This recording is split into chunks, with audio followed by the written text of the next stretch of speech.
परमाणु बम, जिसे nuclear bomb भी कहा जाता है, मानव इतिहास का सबसे विनाशकारी हथियार है। इसकी तबाही की ताकत और प्रभाव सामान्य बमों से कई गुना अधिक होती है। परमाणु बम क्या होता है, इसके सिद्धांत क्या होते हैं, प्रभाव क्या होते हैं, साथ ही तबाही के प्रकार और अन्य पारंपरिक बमों से ये अलग कैसे होता है, ये सभी आज हम आपको बताने वाले हैं। तो चलिए सबसे पहले जानते हैं कि परमाणु बम क्या है। परमाणु बम एक ऐसा विस्फोटक हथियार है जो परमाणु विखंड या परमाणु संलयन की प्रक्रिया से ऊर्जा उत्पन्न करता है।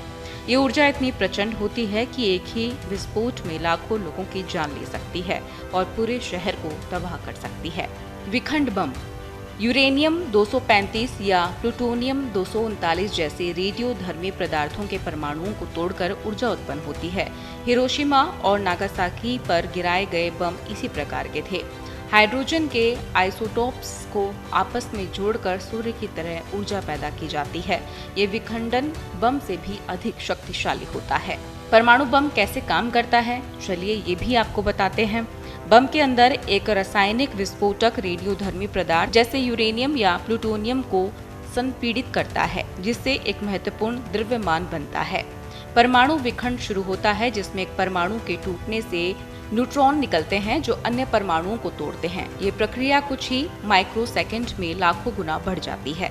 इस प्रक्रिया में भारी मात्रा में ऊर्जा निकलती है जो विस्फोट का कारण बनती है।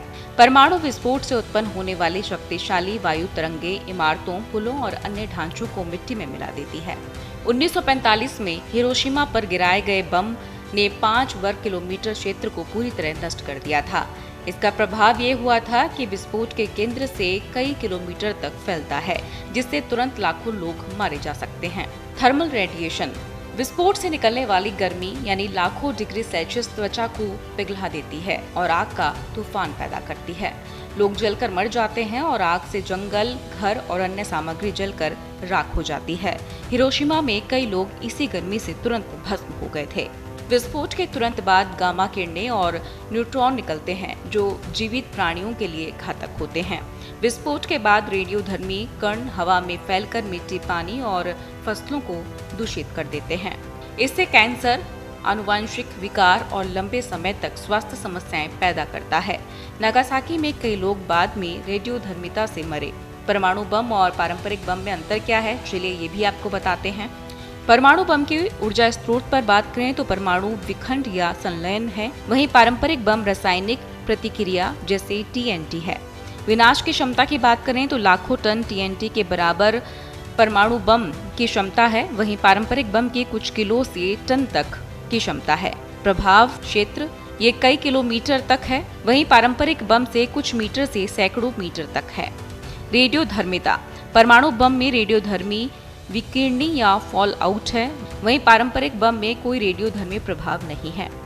दीर्घकालीन प्रभाव परमाणु बम से कैंसर, पर्यावरणीय क्षति, आनुवंशिक समस्याएं होती हैं, वहीं पारंपरिक बम से सीमित केवल तत्कालीन विनाश होता है।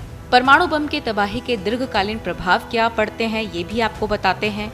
पर्यावरणीय विनाश रेडियोधर्मी फॉलआउट से मिट्टी और पानी दूषित हो जाते हैं, जिससे खेती और पेयजल प्रभावित होता है। स्वास्थ्य समस्याएं होती हैं, विकिरण से कैंसर, ल्यूकेमिया और जन्मजात विकृतियां बढ़ती हैं।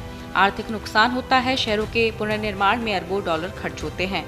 वहीं मनोवैज्ञानिक प्रभाव पड़ता है, बचे हुए लोग जीवन भर मानसिक आघात से गुजरते हैं।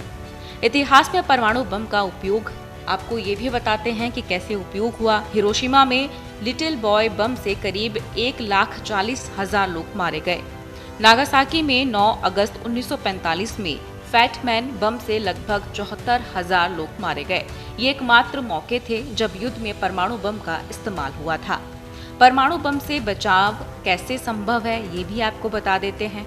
तत्काल बचाव विस्फोट के समय मजबूत आश्रय में छिपे, जैसे बंकर।